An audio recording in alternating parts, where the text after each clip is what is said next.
혹시 우리 가운데 아직도 마음속에 용서하지 못한 사람이 있으신가요? 그럼 생각해 보시면서 오늘 말씀을 같이 나누기를 원합니다. 자, 용서하지 못한 사람 어떤 사람입니까? 나를 모함했거나 나를 무례하게 대해서 내가 무시당했다는 느낌이 있는 사람, 또는 내 돈을 떼먹고 갚지 않은 사람, 내가 잘해줬는데 나를 무심하게 대하는 사람, 딱 지금 생각나는 사람, 그 사람이에요. 그 생각만 해도 답답하고 불쾌해지는 사람, 얼굴 보기 싫은 사람, 마트에서 만나면 싹 피해가는 사람, 교회에서도 한밥상에서 밥 먹기 싫은 사람, 함께하고 싶지 않습니다. 하지만 하나님께서는 우리가 이 땅에 살면서 이런 불편한 관계 속에 있는 사람을 단 한 사람도 남아 있게 하기를 원치 않으세요. 우리 힘으로는 할 수 없는 이 용서, 주님의 능력으로 이루어집니다. 믿으시기 바랍니다. 그러려면 화해가 일어나야 돼요. 그리고 그 화해 과정에서 나아가서 오늘 주제인 참된 사랑의 교제, 교제는 한자어고 한국어로는 사귐이라고 성경에 번역이 되어 있는데, 그 새롭게 시작될 소망을 하나님이 주십니다. 그래서 그 대상이 누구까지 나가냐 하면 성경은 원수까지도, 이 사랑이라는 게 결국은 참된 교제, 서로 잘 사귀는 관계거든요. 원수까지도 사귀는 관계로 변하는 거예요. 여러분, 오늘 우리가 읽은 빌레몬서의 짧은 편지, 용서할 수 없는 관계가 어떻게 그리스도 안에서 진정한 교제로, 사귐이 있는 관계로 나아가는지 그 과정과 지혜를 알려줍니다. 여러분 가운데 오늘 어떤 사람이 생각이 났으면 귀 기울여서 들으셔야 돼요.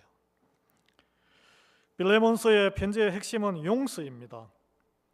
용서할 수 없는 사람을 예수 그리스도의 은혜로, 믿음 때문에 믿음으로 용서할 때에 하나님이 이루시는 진정한 화해 과정을 겪으면서 성도 간의 참된 교제가 시작된다고 오늘 이 편지는 우리에게 교훈을 주고 있어요.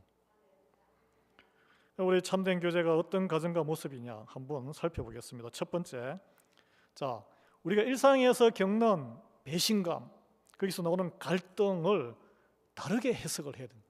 영적인 해석이 필요합니다. 인간관계의 갈등을 세상적인 시각에서 보면은 굉장히 기분이 나쁘고 괴롭습니다. 그러나 그 안에 하나님의 선하신 뜻이 있다고 바라보는 그것이 영적인 재해석이에요. 사도 바울은 도망친 노예 오네시모의 사건을 세상과는 전혀 다르게 해석하고 있습니다. 오늘 본문의 15절인데 이렇게 나오죠. 아마 그가 잠시 떠나게 된 것은 너로 하여금 그를 영원히 두게 함이리니. 잘못 해석하면 체포해가지고 영원히 다시는 도망 못 가게 가두거나 감시자를 붙이거나 이렇게 생각할 수 있는데 그게 아닙니다. 오네시모가 목숨 걸고 도망친 사건이 바울이 어떻게 해석했습니까? 너를 잠시 떠나게 된 거다. 그리고 이 사건으로 인해서 주인인 너와 오네시모가 영원한 관계를 만들기 위해서 하나님이 허락하신 사건이야. 이렇게 표현을 합니다. 여러분, 노예가 도망간 것은 인연을 완전히 끊는 배신이에요. 배신, 반역이에요. 그러나 바울은 이를 잠시 헤어진 거다라고 해석합니다. 여기서 영원히 두게 한다는 것은 원어로 보면 어떤 하나님이 보시기에 선한 것의 대가를 받는 걸 이야기해요. 또는 주 안에서 주님의 상급, 주님이 주시는 가장 큰 상급이 뭡니까? 안식이에요. 안식, 영원한 안식, 구원의 관계입니다. 그래서 참된 쉼의 상급을 말하는데 그게 뭐냐 하면, 여러분, 쉼이 없는 관계는 사람들 보기 싫을 때 쉼이 없어요. 모든 사람과 화평이 있으면 그게 천국이에요. 그래서 모든 관계의 평강을 이야기해요. 이 두 사람 간의 관계에 새로운 평강의 관계를 이야기합니다. 바울은 빌레몬에게 이렇게 해석해 주는데, 오네시모가 빌레몬을 도망친 것이 배신이지만 하나님은 이 사건을 통해서 오네시모를 그리스도 안에서 영원한 교제를 나누는 너와 형제로 만드시려고 이 사건을 허락했다는 거예요. 전혀 새로운 시각의 해석입니다. 그 영원한 교제는 그리스도로 인해서 형제 자매가 되고 용서와 화해를 이루는 하나님 나라 안에서의 관계를 이야기하는 거예요. 예. 여러분, 사도 바울은 제3자잖아요. 두 사람의 그런 분쟁과 갈등에 아무런 이끈 관계가 없습니다. 그냥 오네시모를 고발하면은 현상금이라도 받을 수 있죠. 그러나 그는 그 관계에 끼어들었습니다. 끼어들어서 그리스도 안에서 먼저 오네시모를 형제로 삼았어요. 그래서 오네시모와 수평적인 사랑과 섬김의 교제를 나누는 사이가 되었습니다. 목회자와 성도 사이이지만 하나님 안에서는 다 수평적인 관계예요. 그래서 성도 간의 교제를 성경은 이거 헬라어로 코이노니아라고 부르는데,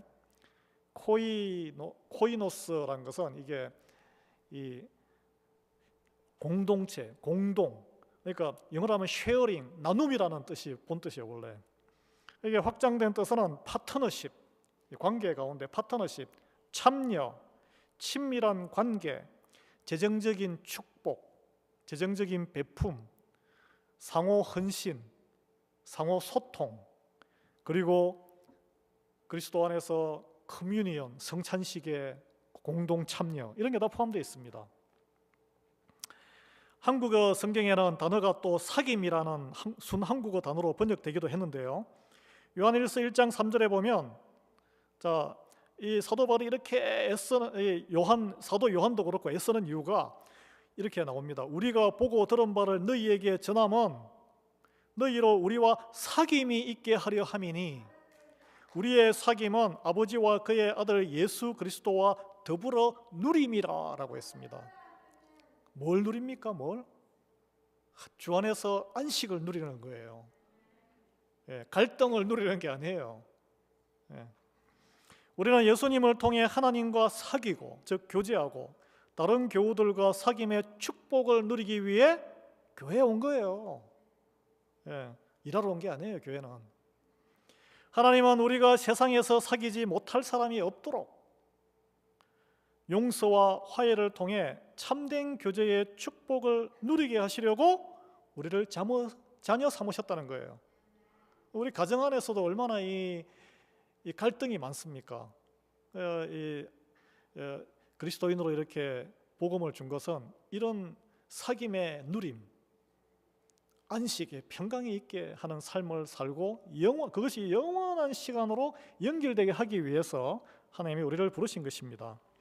여러분, 세상적으로 보기 싫은 사람 사실 솔직히 이야기해서 많잖아요. 사귀고 싶지 않은 사람 많을 수 있습니다. 그러나 주님이 이런 벽을 허물기 위해 독생자 예수님의 생명값을 치르셨다는 거예요. 왜 그 사람이 보기 싫을까요? 그걸 묵상해 보셔야 돼요. 우리는 보통 상대방에게 책임 전가를 하죠. 이 사귐을 위해서는 먼저 은혜 받은 사람이, 믿음의 눈을 뜬 사람이 다른 사람에게 용서가 필요해요.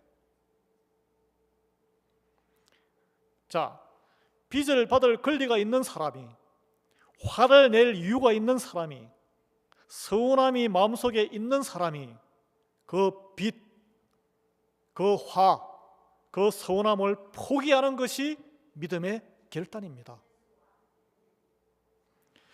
자, 둘째로, 그래서 오늘 본문을 근거로 보면 바울은 어떻게 했느냐? 참된 교제를 위해서 누군가는 대가를 지불할 각오를 해야 합니다. 성도 간의 참된 교제가 막힌 담을 허물기 위해서 누군가는 그 대가를 지불할 각오를 해야 한다는 거예요. 내가 제3자, 이 빌레몬하고 오네시모 주인과 종관계, 바울이 무슨 상관이 있어요? 그 수천 마일 떨어진 곳에서, 로마에서 지금 그러나 믿음이 제3자일지라도 믿음이 성숙한 사람이 기꺼이 대가를 치르더라도 그 다른 사람에 막혀있는 사귐을 주선하는 것이 가치 있는 일이에요. 가치 있는 일. 하나님 보시기에는 그게 가장 가치 있는 일이라는 거예요. 그게 예수님이 그 팔복 동산에서 설교하신 말씀 팔복 중에 제가 찾아보니까 마태복음 5장의 7번째더라고요. 7번째. 화평케 하는 자의 복입니다. 화평케 하는 자가 하나님의 아들이라고 일컬음을 받을 것이다라고 딱 적혀 있습니다. 그 아들은 단수형이 아니고 복수형이에요. 남자 여자가 다 포함됩니다, 여러분. 16절 17절에 바울은 빌레몬에게 오네시모를 용서하고 형제로 맞아들이라고 당부합니다. 그리고 바로 이어서 18절에 결정적인 제안을 해요. 그가 만일 내게 불의를 하였거나 내게 빚진 것이 있으면 그것을 내 앞으로 계산하라. 바울은 오네시모가 빌레몬에게 끼친 모든 손해를 자신이 갚겠다고, 오네시모가 받아야 할 벌까지 대신 짊어지겠다고 말한 거예요. 왜 바울이 그 대가를 지불해야 합니까? 자기는 아무 상관없는데. 형제가 된 오네시모의 영혼을 구원하기 위해서 그의 삶을 책임지는 거예요. 사랑하는 빌레몬이 미움과 정오에서 빠지는 것을 구해내기 위해서, 또한 그리스도의 몸된 교회 안에서 화해의 역사를 이루시는 예수님의 능력을 드러내기 위해서인 거예요. 바울에게 무슨 금전적인 이득이 있겠습니까? 세상에 칭찬이 있겠어요? 이게? 그런 제안이 아니에요. 주 안에서 성도 간의 참된 교제는 이런 마음의 부담까지 지어야 된다는 거예요. 그리고 물질로까지 부담을 기꺼이 져주는 관계란 거예요, 이게. 예수님은 죄인이었던 우리가 하나님과 친밀한 교제를 하지 못하게 막고 있던 죄의 담을 허물기 위해서 생명값의 대가를 치르셨어요. 예수님이 우리랑 무슨 관계가 있어요? 여러분 2000년 전에 그 중동의 청년하고 여러분이 무슨 관계 있어요? 직계 조상도 아니잖아. 아무 관계 없습니다, 우리 죄하고. 그러나 우리를 살리기 위해서 그 대가를 치르셨어요. 그래야 우리가 어떻게 됐습니까? 하나님과 참된 교제가 있는 자녀가 되었어요. 예수님과 사귐이 있는 제자이자 친구가 되지 않았습니까? 여러분, 우리의 자존심, 욕심, 불신앙으로 인해서 여전히 다른 이들과 사귐의 벽을 치고 살아간다면 우리는 핑계하죠. 너 때문이야 라고 핑계하는데 아니에요. 나 때문이야, 나 때문. 예수님은 우리를 위해 헛되이 죽으신 것이 됩니다. 참된 사귐의 회복을 위해서는 최소한의 대가를 지불할 각오가 있어야 돼요. 그게 내 자존심이에요, 자존심. 그게 바로 용서의 출발이에요.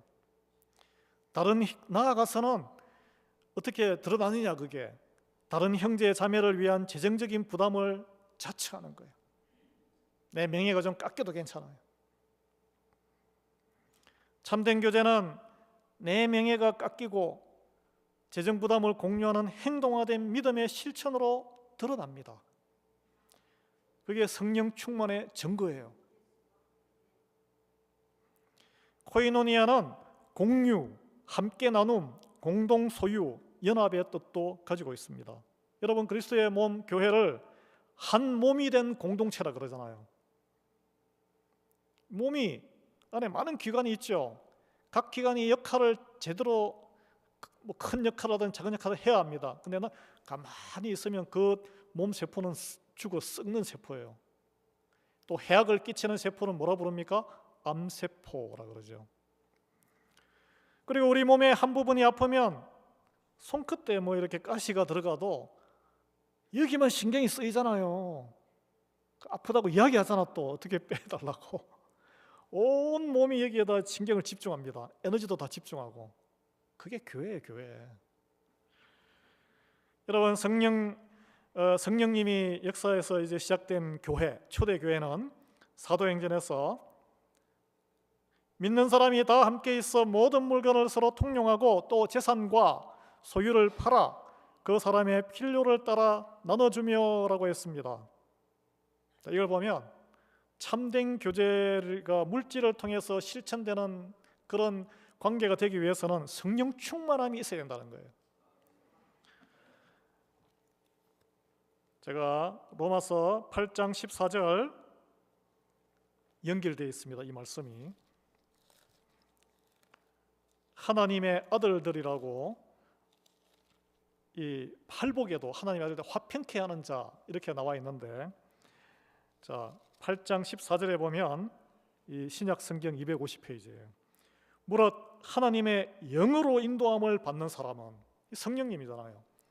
곧 하나님의 아들이라. 이것도 복수형이에요. 그 모범을 예수님이 보이셨고, 그리고 그 교회가 성령 충만하니까 어떤 현상이 나타났습니까? 교제가 물질을 나누는 것으로 드러난 거예요.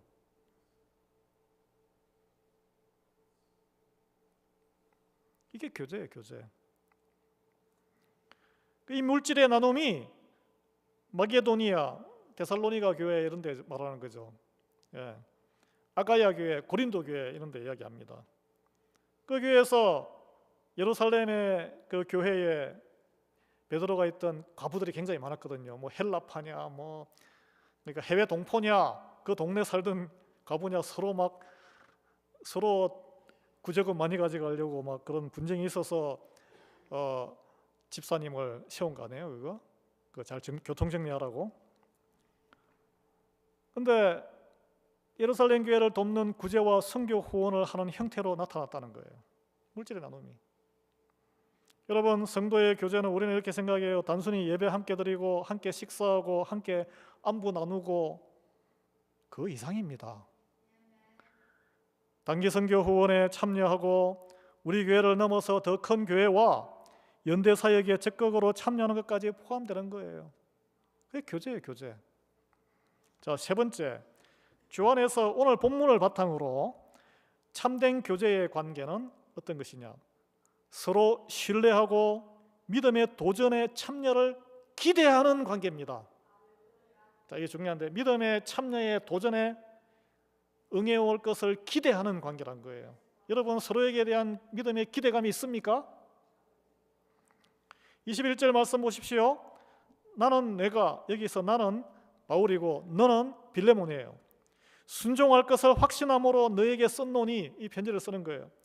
너는 내가 말한 것보다 더 행할 줄을 아노라.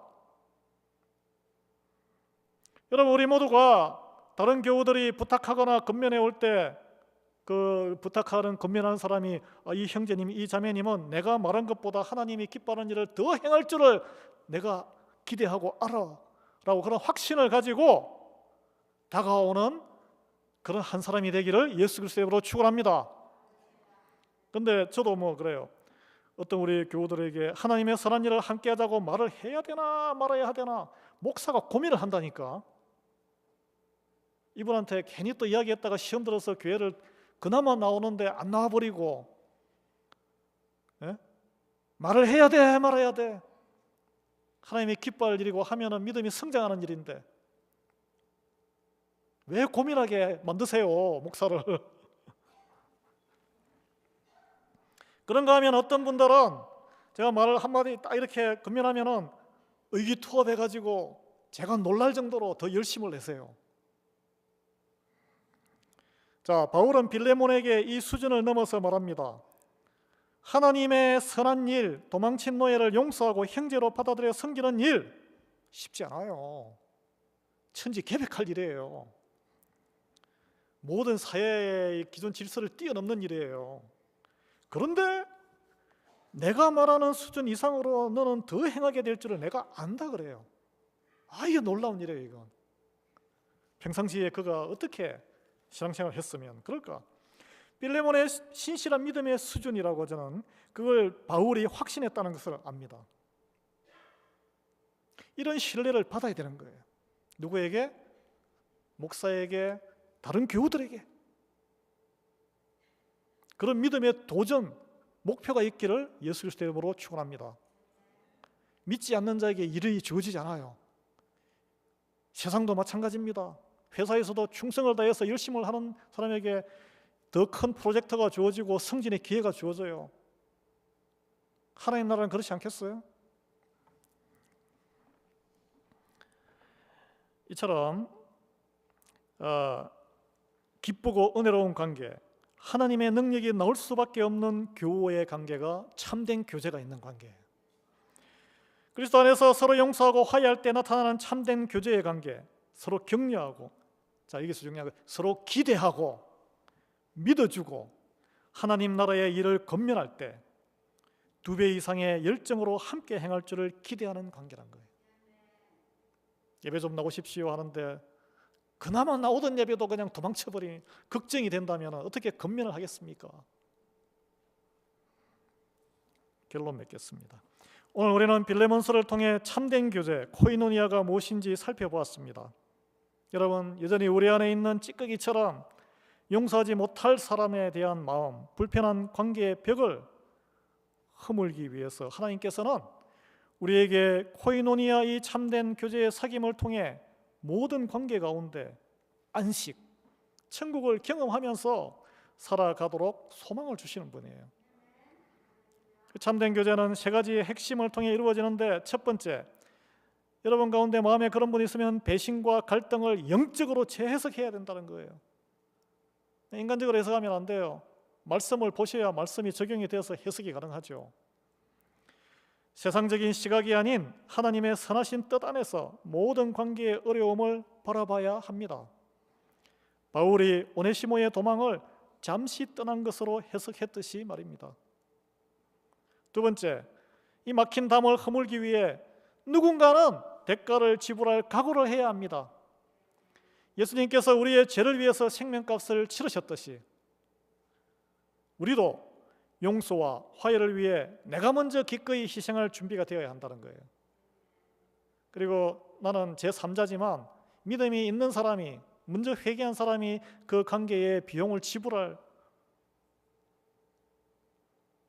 용기를 내야 된다는 거예요. 이게 물질적인 나눔까지 포함된 코이노니아의 실천입니다. 셋째로, 우리가 참된 관계는 서로 기대를 할 수 있어야 되는 거예요. 기대. 서로 신뢰를 할 수 있는 관계가 맺어요.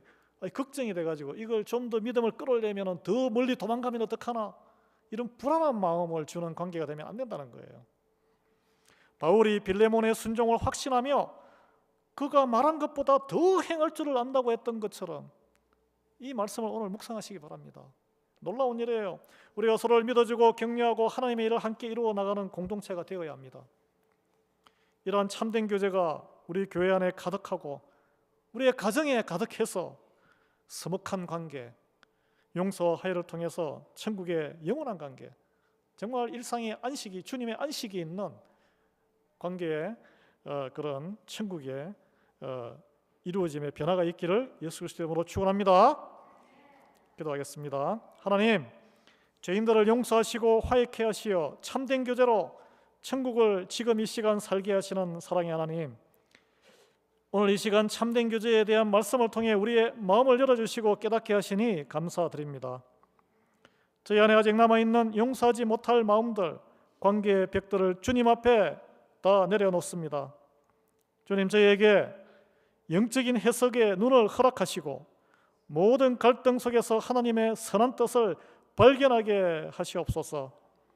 또한 대가를 지불할 각오를 주셔서 사랑과 화해를 위해 기꺼이 희생할 수 있는 믿음을 더하여 주시옵소서. 무엇보다 우리가 서로를 깊이 신뢰하며 서로 기대할 수 있는 사람이 되게 하나님의 뜻을 이루어 나가는 참된 교제의 교회와 가정 공동체가 되게 은혜 베풀어 주시기를 간구드립니다. 이 모든 말씀이 우리의 삶 속에 살아 역사하셔서 주님 안에서 온전한 용서와 화해를 이루고 진정한 사랑의 교제를 풍성히 누리는 삶을 살기를 간절히 원하오며 이 모든 말씀 우리 주 예수 그리스도의 이름으로 기도 올립니다. 아멘.